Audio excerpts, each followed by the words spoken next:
So all those boxes of success, the promotion, the work-life balance with the Olympic distance triathlon, it was like a big mistake because I was in bed. I was bedridden.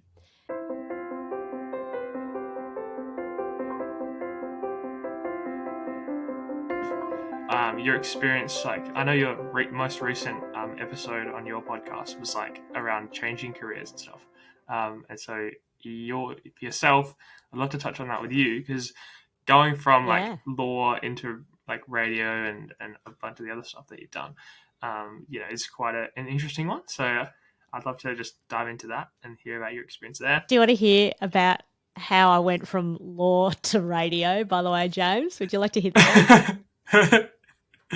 Yes, okay. I would love to hear that. So I just followed the path that you do when you come out of uni, and then everyone said I should try and get articles in a law firm. So I got my articles in a law firm, and then you blink and 7 years later, still working as a lawyer. And I was really enjoying it. And it took me to London. So London, picture the year 2000. So we're all excited about, the year 2000 and the internet was suddenly just absolutely booming.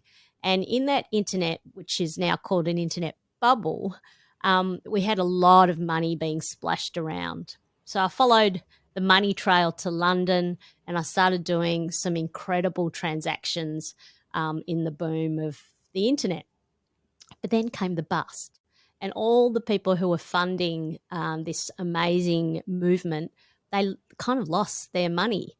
And so I stopped really doing these huge transactions. And as a technology and e-commerce lawyer, I kind of got pulled into a different area. And this area was mergers and acquisitions, which were still huge transactions, but the role of a technology lawyer is quite limited. So that was to review in a due diligence all of the technology contracts for these big companies just to make sure they're all up to scratch.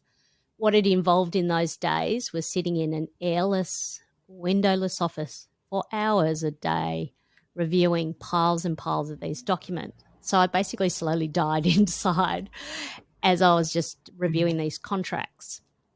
But a friend of mine said, hey, have you ever thought about volunteering for hospital radio? The hospitals in London are so big, they have full-blown radio stations for every single hospital. Yeah, and you get so you volunteer, but you get trained up. So you do your flying time in other people's shows. So I did Monday night bingo. And then I read out all the, like legs 11, 22, two little ducks, quack, quack. And every Monday night, there I was. Anyway, I got my hours up and then you get training. So it was amazing. So they train you up in the panel. So I'd practice, with my pens, I'd practice, pulling up the fader and talking and then pulling down the fader and turning it off. And then I got my own show. And so it was Thursday night therapy with Leong. And I'd interview people like you do, just anyone who I found interesting. So I'd say to my friends, oh, can you come and talk about this? And I started really getting a lot of traction, I would say, as a radio show, maybe because of the captive audience, because it was a hospital, but grew an audience. I fell in love with it. And then I thought, how do I turn this into a career? So this is the part that I am really curious about, which is, okay, so you've discovered that you love something. How do you actually turn it into a career? Now, looking back, what I did was I didn't just leap. Actually, I did a whole load of little things to, as Dory Clark says, so she's a consultant and a coach, and she says, optimize for interesting. Be very curious about this new thing. So looking back, I just kept on volunteering for different hospitals with different radio stations. I got myself onto other people's shows, like in London. And then I also did a lot of research. I then I just listened to hours and hours of radio, analysed it, read books, all of these things. And then I had a moment. And what this moment was is that I decided to write letters, attach my hospital radio show as a demo, and I sent them out to everyone, everywhere.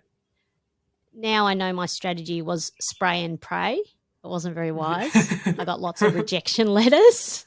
So I got like so many rejection letters, James. And even though, I can now say it like, yeah, I got lots of rejection letters, I must say at the time it didn't feel very good because it was me saying, oh, do you think there's something there? And everyone's saying, no, there's nothing here. And I thought, oh, what was I thinking? I've got a bogan voice, I'm crap. And I turned on myself and I lost a lot of confidence. And I thought, oh, well, I'll just be a lawyer. But then there was the turning point is to say, and it was an empathy point.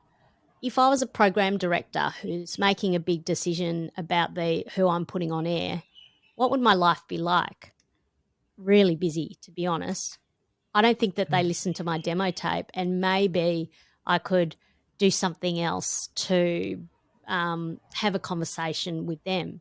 So I found out that the program director for Liberty Radio, one of the biggest radio stations in London, footprint-wise, also presented the Weekend Breakfast Show by himself. So I basically decided to cold call him, but face-to-face. I took the first train out. It was sleeting, it was cold, and I went up to the door of Liberty Radio Station unannounced. And in that moment, I decided to press that doorbell. Press the doorbell. He answered. And I actually thought, oh, should I just run away? Because I got really scared. Because I thought, oh, my God, he could actually call the police on me. This is ridiculous. And I just thought, what is the worst that can happen? The worst that can happen, call the police or just reject me again. And I thought, oh, well, I've been rejected. Let's just give this a go. What if it works? So I said, hi, my name is Lisa Leong. I'm a radio DJ. Can I make you a cup of coffee this morning? Now, mind you, I'm 30 years old. I'm not like 16 deciding to do this. Like, I'm literally a corporate lawyer. Can I make you a cup of coffee? And he buzzed me in, James. Yeah. So I literally get buzzed in, meeting a guy I've never met before. He doesn't know who I am and he lets me in. I go in, I walk up, I find the kitchen, I make him a cup of coffee. He beckons me to come in to his studio, and then I just sit down. I sit there, look at him, and then he blah, blah, blah, talks, and I'm like, wow, this is cool. And then when he stops talking, puts on a song, he goes, okay, who are you? Tell me your story. So I'm chatting with this guy, he's the dude, right? And then I leave, and then next week, ring the doorbell. Hi, it's Lisa Leong, the radio DJ, here to make your morning cup of coffee. He lets me in, and this time in the studio, he puts me on the air with him. So then I'm chatting with Tom on the radio, and I did it every weekend until he was so sick of me. He gave me my own show on Sundays. I pulled in my friend Zoe Mack. We put on a radio show together on Liberty Radio, largest footprint in London. And that really was one of my biggest breaks, because to have that commercial radio, experience. And so he, sort of helped me with that. I got a better demo tape together. And then that one got me into the Australian Film, Television and Radio School with 3 rounds of interviews and the like. And then I resigned from my law firm because I think I found out that 95% or 100% of the radio graduates from the Australian Film, Television and Radio School get jobs. So that was enough for me to go, okay, I'm going to do this. This is where I roll the dice a bit. If I can get into afters, I will resign. So I resigned from my London job, and then I came back to Australia. So that pretty much set me on my radio path. Yeah, wow. That's a super interesting story, and a great story of initiative and that kind of stuff too, because that's pretty hard, right? go and rock up to the office and like, hi. I think that's quite bold and Yeah, I certainly think paid off. micro acts of bravery, Mm, James, I think, because there's a lot of inertia, isn't there? So, especially when you're gaining experience, there's you just keep on going, or do you mm, pivot, or what are those big career moments, what I call the moments of truth, where you mm, do need micro acts of bravery in order to change something and understand that inertia is pretty strong. So every mm. day can just roll on to another day if you're not purposeful or, intentional. Yeah, absolutely. Yeah, no, it's really cool. I want to ask about about the move here, and in particular, um, sort of you're working at the law firm and then radio on the side for a bit. Like, what are people Mm, kind of saying there? Because it's probably, I mean, I guess it might be things like that's kind of weird. Like, why is she like doing stuff on a radio show while she's working here? Like, it's super random. And then going to like leave law fully as well to pursue radio is not like a classic thing that people do, right? It's quite out there. So, how did you deal with kind of like, did you feel the sort of pressure there at all to sort of keep doing what you're doing, and even that the case of like you've invested so much time into law, kind of the pressure there, where often we do things for a while and then it's like, oh, I guess I can't do anything else because I've spent so much time doing this one thing. I mean, how did all of that kind of thought flow through your mind at that time? in a way, James, I think it's easier now, um, when we think about bringing our whole selves to work and people understanding that, we don't have to be a certain um, very narrow sense of the worker. And the reason why I say this is when we started doing remote working and obviously seeing into people's, houses, that was one way in which we learnt a bit more about each person as a whole person. The second thing is Mm, because of the internet and socials, I can see that you have different hobbies or pastimes. You might have a side business or a side hustle that I can mm, see, as a graduate, right? And so that is mm, all a part of you. Now, back in the day, I would say that we had a very, professional sense. So this is the 90s, and we all sort of had a professional persona. I was kind of lucky. I joined a law firm in that absolutely saw me as just kind of being me. And so I was like all mm. singing, all dancing, even in my when I was a casual worker, and then at this law firm, and then when I did my articles. I mean, there was they absolutely knew that I was a lawyer, but I also, I would Yeah. host or chair their section meeting, and I would have like a little boom box where I would play intro music, and I would put out two lounge chairs, and I would say, come and sit on my Yeah. hot seat, and I would do it like a TV Yeah. show, basically. Yeah. So, Yeah. like I think they knew and they truly supported that. And I think it's really important because a nurturing environment which says, oh, that's Lisa. There she is singing to the clients again. Mm. Right? So I never hid it. They were really supportive. And Mm. same with like my law firm in London. They were like, wow, that's unreal. You're becoming a radio Mm. DJ. Nobody has ever resigned to become a radio DJ before. Yeah. They Yeah. were awesome.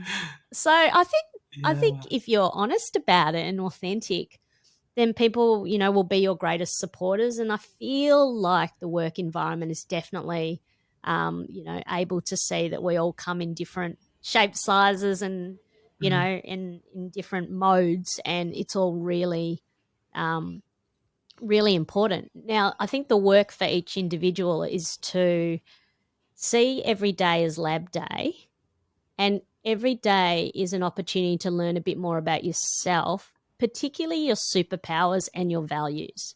So, superpowers are your strengths, which are unique to you.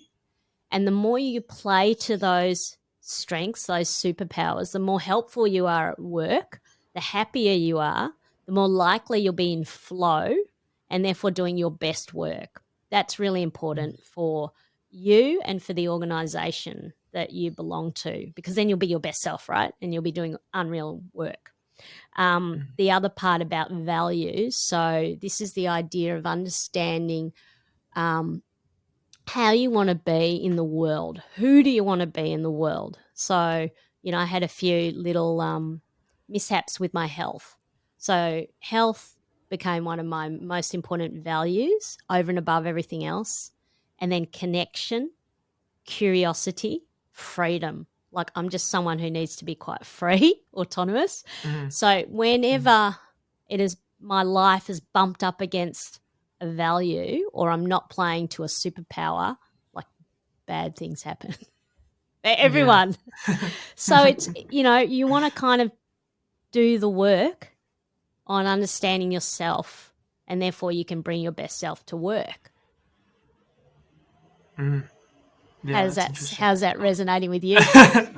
No, definitely. I think one thing I've been thinking about recently is like this idea of like values and like understanding kind of what yours are. I mean, and has that ever been Yeah. like a formal process that you sort of went through where you were kind of like, okay, I'm going to write down the things that I value and like really have a deep think about it, or has it just been something that's kind of evolved and now you just have realized, oh, these are the things I value? I mean, yeah, what does that look like for you?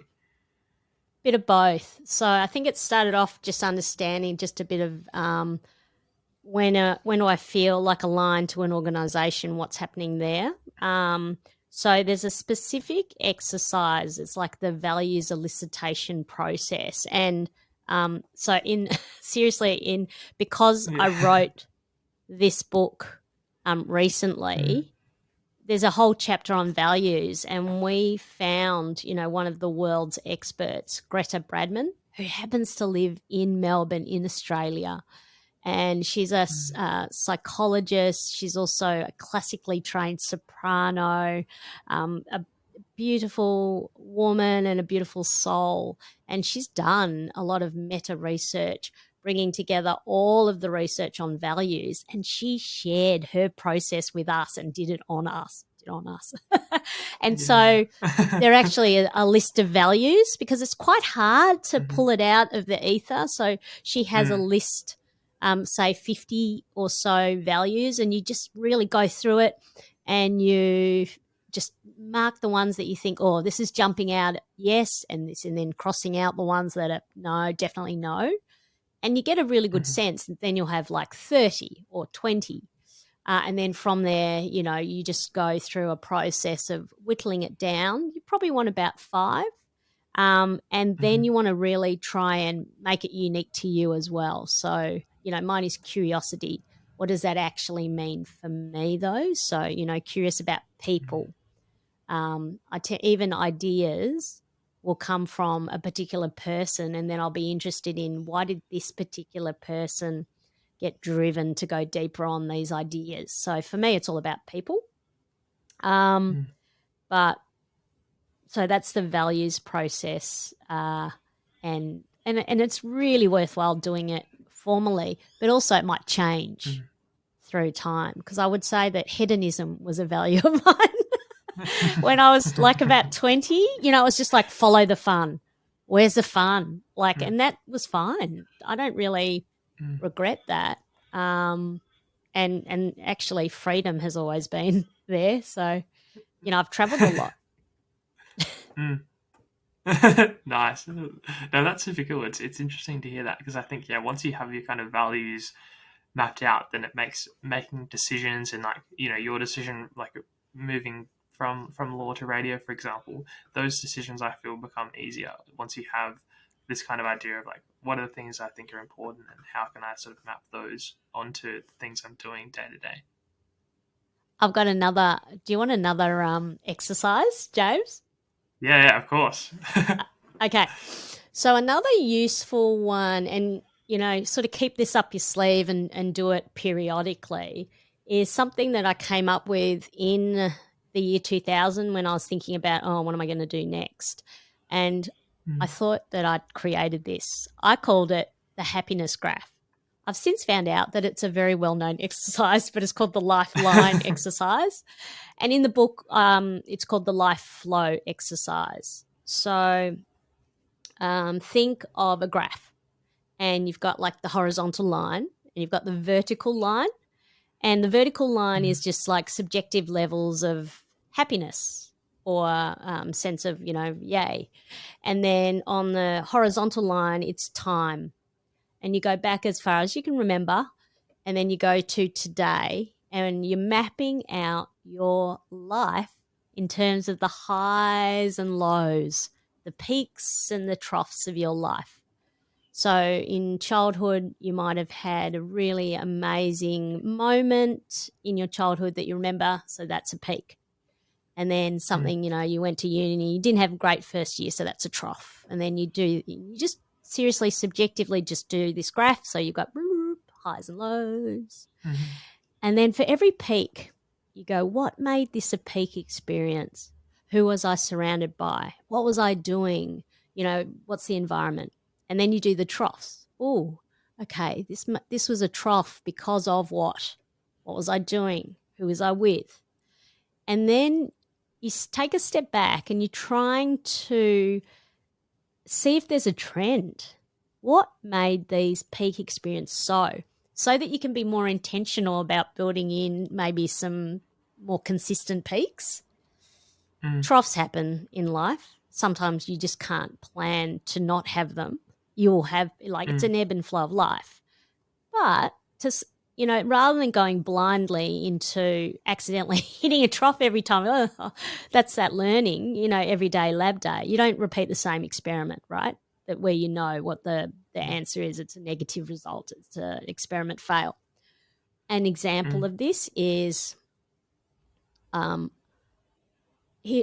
peak experience for me, 1999, one of the banks, your bank actually, was creating this amazing division. And it was like we were creating internet banking basically. And I got asked to go on secondment to be the lead lawyer, the only lawyer for this division. It was such a peak experience. All sorts of diverse creatives coming together to create something that nobody has ever created before. I was in heaven. I have been doing long hours in the law firm. I got to 5 o'clock and everyone came up to my desk and they're like, what are you doing? And I'm like, I'm working. And they're like, stop working. Let's go to the pub. And so we went down to the pub and just had like the best time together. And so what I was valued for was the quality of my work, not the quantity. So that was a learning. And just the best people, all really different people. So we had financiers and we had advertising people and marketing people, just like project managers, and I just loved it. So that was a peak. Trough, remember when I was in the airless, windowless office by myself, effectively? So getting a theme here, people creating new things, peak, trough, by myself. Now, this is where it's useful. I get into radio, and this is about curiosity, communicating, unreal, but this amazing job that I got, capital city radio, commercial radio, everyone wanted this job. I kind of was like a Z-list celebrity in this place, seemingly having it all. I used to do 6-hour stints on the air and then come out and then kind of cry. And then I look back and I go, why am I so unhappy? 6 hours by myself in an airless, windowless office talking to myself. Because there was not a lot of interactivity, of course. There's no human beings when you do weekend breakfast for 6 hours. And so I was like, I've made a terrible mistake. So then and then I applied for the ABC, where you can work with producers, you interview guests, they come into the studio with you. Can you see how that was a learning that I needed to have that bit of objectivity to see, it's not about the industry actually. It's about the environment. That's really interesting. That's quite an interesting. So there you go, the life flow. Yeah, do that that's a good one, James. exercise. Yeah.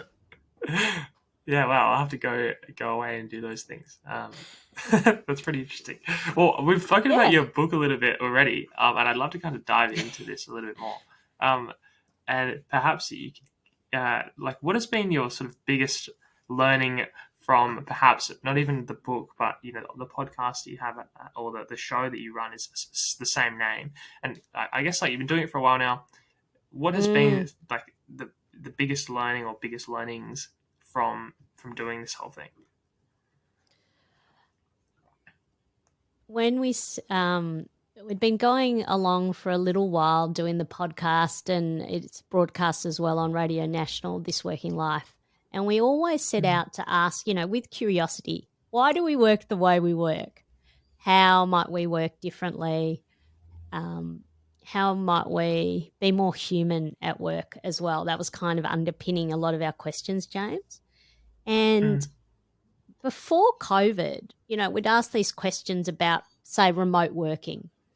And there was always, a mix of answers, but mainly the gist was it'll never work, or it just is the way it is. Like, why question it? mm, Through COVID, obviously, remote working became our big global experiment. And we found that, yes, we could. But, of course, has its pros and cons, which we're only learning about now.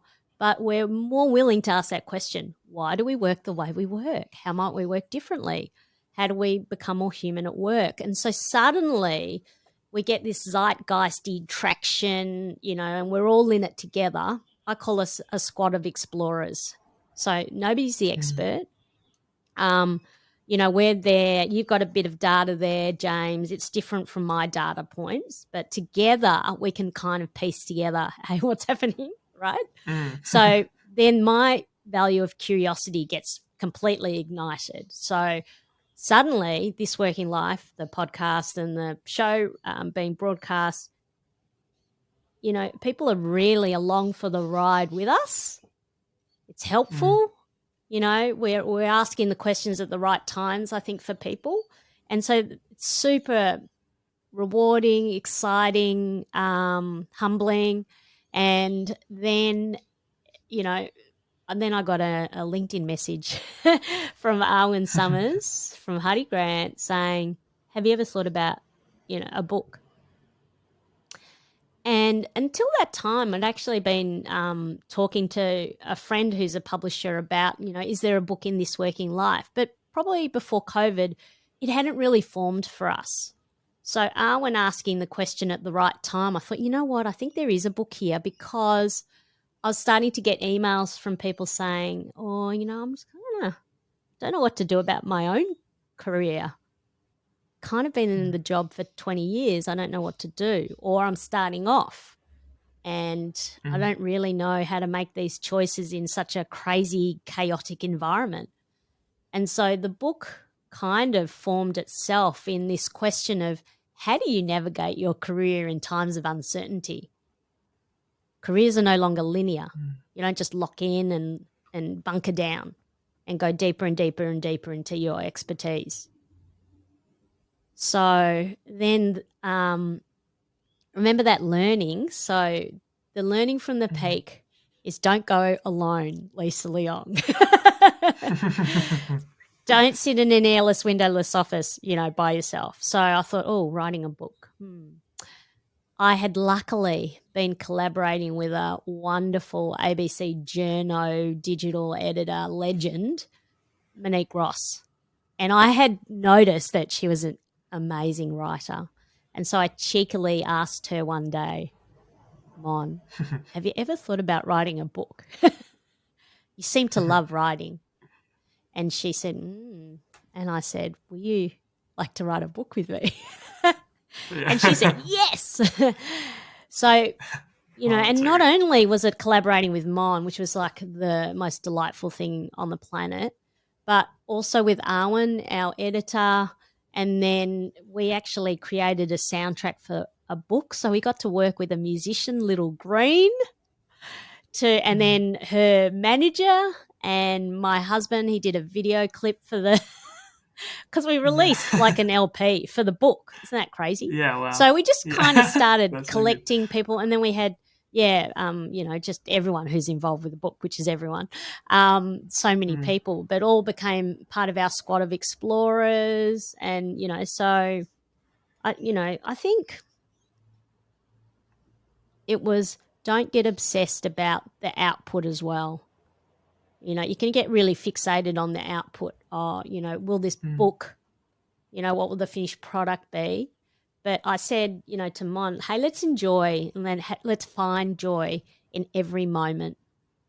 And so even the writing, like it was joyous. Like, we'd get our Mm. little thing, we'd come up with ideas together, then we get down, and then even the parts where we're like, oh, does that work? We tried to make it like more like curiosity.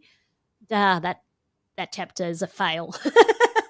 Let's Yeah. just try again. But it was fine. I Mm. hope it was fine for Mon. You might need to interview her and see if she also Sure. enjoyed the process. Yeah. Have the interrogation. You can be in separate Yeah, rooms. that's right. Lisa had a What did you great think time, about? did you? No. Yeah. It was terrible. Oh, that's amazing. It was I fun for wonder, me. like, yeah, I'm glad, and it certainly looks really good. And I haven't got around to reading it, but I definitely will because I think it's relevant for Yay. like people in my audience, and certainly put a lot of hard work and effort into it, and it seems like it's been received really well by everyone. So fantastic job. But I want to ask as well. So some of the things that you like, so there it is, folks who are watching. Amazing. Like so, some of the lessons that are in there, and then lessons that Yeah. that you have like on the podcast as well. Are there any of those that you think people like underappreciate, or they undervalue, or you wish like more people would be interested in, or like you think this area is like really cool and important, but like it doesn't get the reception perhaps that you think it should? Is there anything there? Just a funny one is that when I started, my producer was very intrigued by the fact that I'm a biohacker. Do you know this term, James?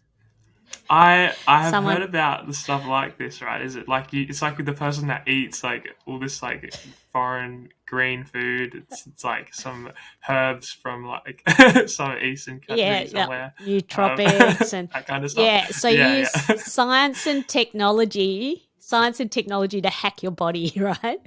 And yeah. I was doing a lot of biohacking because I was traveling a lot before COVID, and I would just do long haul like a lot. So traveling to the US or traveling to New Zealand, I think it was nearly once a week to New Zealand. And though, air travel just takes it out of your body. So an example of some biohacking is that I would shine light through this device into my ears, which, because there are photoreceptors on your brain that you can get through your ear canal, and that would help me Yeah. with jet lag. So I would shine it, when I was meant to be Wow. awake, for example. Yeah. So that's one example. Another example, an extreme one, is cryotherapy. It's about minus 170 degrees, and you go into a chamber as nude as possible for like 3 minutes, and it kind of recharges your body. So that's another Wow. example. So we did this Mm. series on me presenting my biohacks to scientists, and they assess whether or not I'm crazy and whether it's worth doing. So that was really fun. So that, and we get to do really fun things on the show. So we do serious topics, absolutely, and but we also get to have quite a lot of fun in the show as well. So that was one of the things that I got to do on This Working Life. I think maybe one of the best career ones was this one about portfolio careers. So, James, a portfolio career, I mean, it absolutely helped me understand what my career is that instead of seeing Mm. yourself as, I have my main career and this is a side hustle. So, at one stage I had a consultancy, ABC was my side hustle. This Mm. Week in Life was my side hustle. You actually see a portfolio career like portfolios that you have when you're an investor. You diversify portfolio, but it all kind of makes sense together.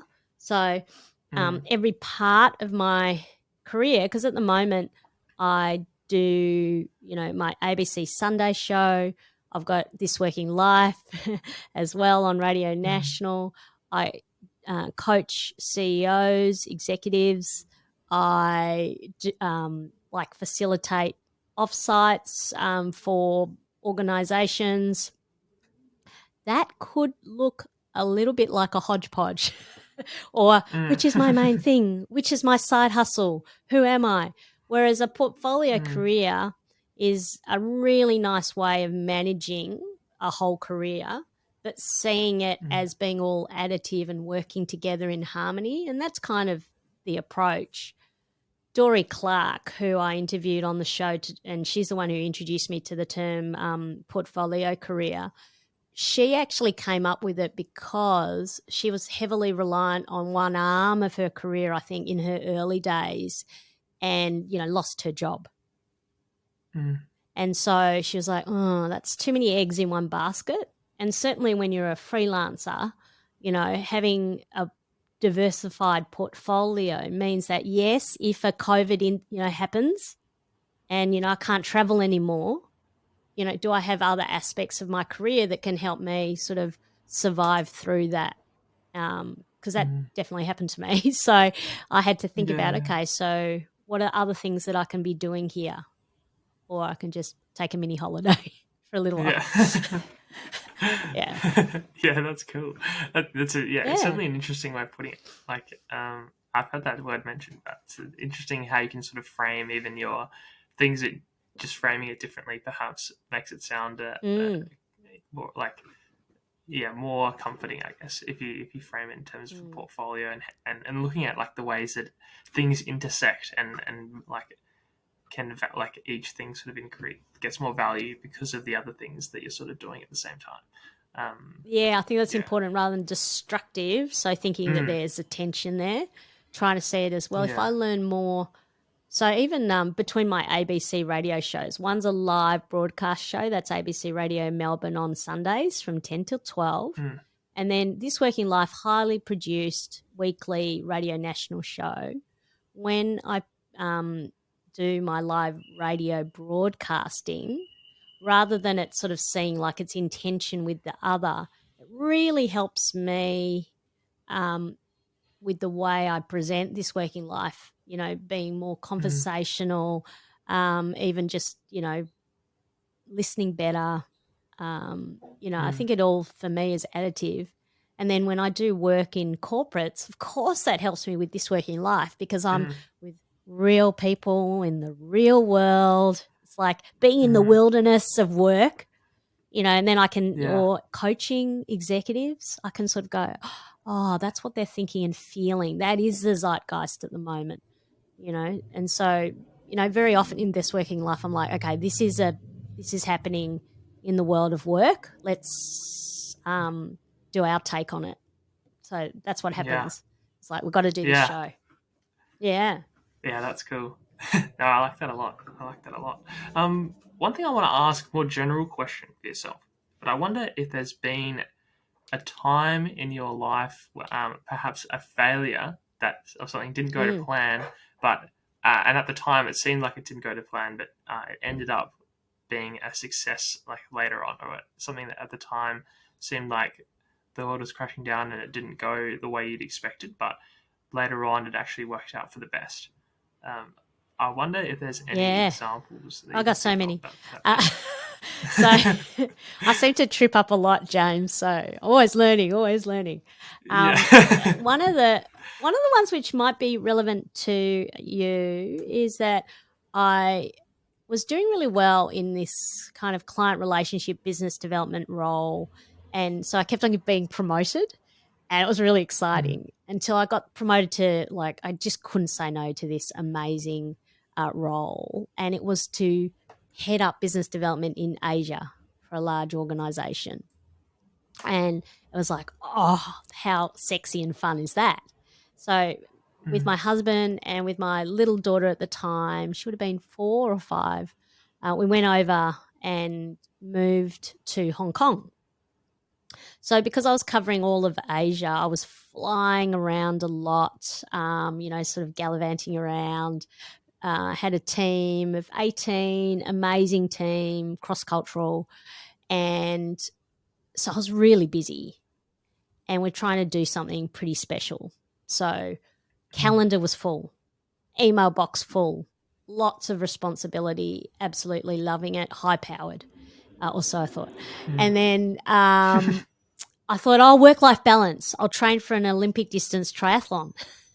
So I was like running, and I was like swimming, and I was cycling, and then I was working.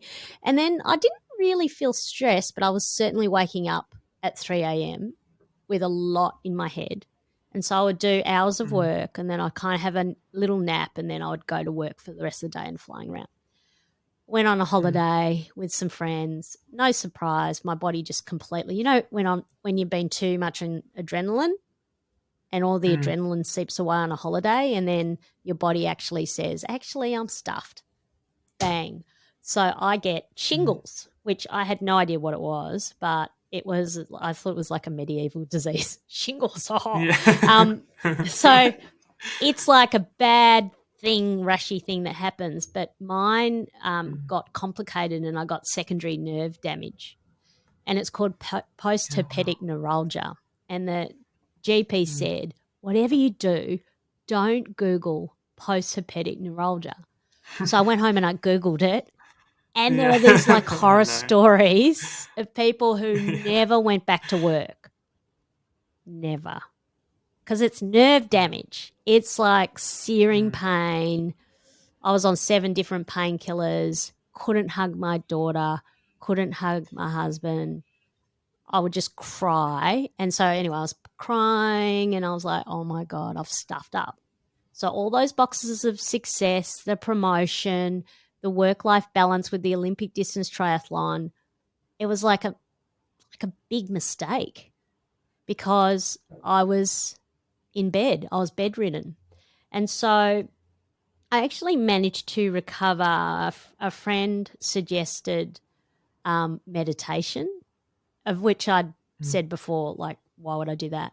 But I did John Kabat-Zinn's program called Mindfulness-Based Stress Reduction. It's scientifically from Massachusetts Hospital, scientifically, tested. And it was hard. But you know what? It was really helpful for managing pain, and then for managing stress, and then for better sense of presence. And what presence gives you is, my brother said, you're so much nicer now. That was one thing. And then just to be there with another, and to actually be present and focusing. And then this idea of, that was when I actually became like a biohacker, health first person, James. So I would have been quite old by then, like 40. Took me a while. I'm like a really slow learner. So I was 40, and I was maybe 30 something. I can't remember. I actually have no sense of time. It's 30 something, say. Yeah. But then I was like, right, health is so important. If you don't have health, you've got nothing. Like, bedridden is not good. So then I was like, okay, what does it look like to have health first for me? And so that's when, morning routine and a lot of my other practices. So even though I have freedom as a value, I am still disciplined. And structure actually gives you freedom. It's like the right amount of freedom, Yeah. Yeah, there's like I don't know if you've been like familiar with Jocko Willink, but yes, he has like this saying, it's like commando, right? Freedom. I think he might even have. Yeah, that's right. Yeah, he's like I've forgotten the. I don't have it tattooed on my chest though, like he does. Yeah. One day we'll get there. Need more discipline. One day. Yeah. Amazing. Well, I've got one more question for you, Lisa, and that is around, careers and young people more generally. It's a question I ask all the guests that come on the show, and that is, if you could, like, if someone was kind of graduating university again, heading out into the world, and you had the chance to give them some advice, knowing the things that you know now and the things that you've been through, what is some advice that you would give someone at that stage? Never listen to someone who gives you advice without asking some questions first, is my piece of advice. Isn't that a head spin? Yes. Yeah. The other one is, don't put too much pressure on yourself. I think you find the right pathway, James, whatever road you take at the fork at that time. And I feel like, there's a lot of pressure, make the right decision. Like, it kind of all comes out in the wash at the end of the day. And remember that if you make a misstep, so if you accept a position that you absolutely hate, then tick, well done, you've just learned something about what you don't want next time. Right? Yeah. So take the pressure off. You're okay. If every day is lab day, you're fine. So that's one thing as well. Fantastic. I think that's a good attitude to have. Every day is lab day.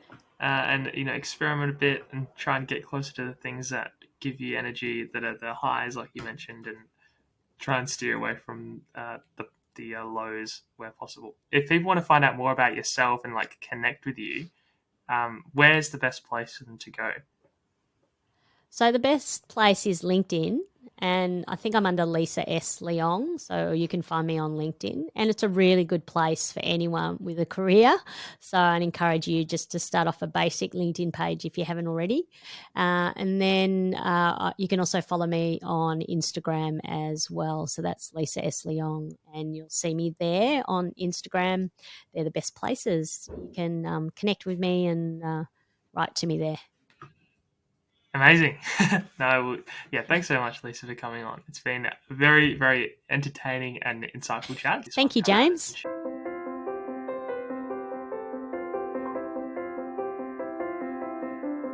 Thanks for listening to this episode. I hope you enjoyed it as much as I did. If you want to get my takeaways, the things that I learnt from this episode, please go to graduatetheory.com/subscribe, where you can get my takeaways and all the information about each episode straight to your inbox.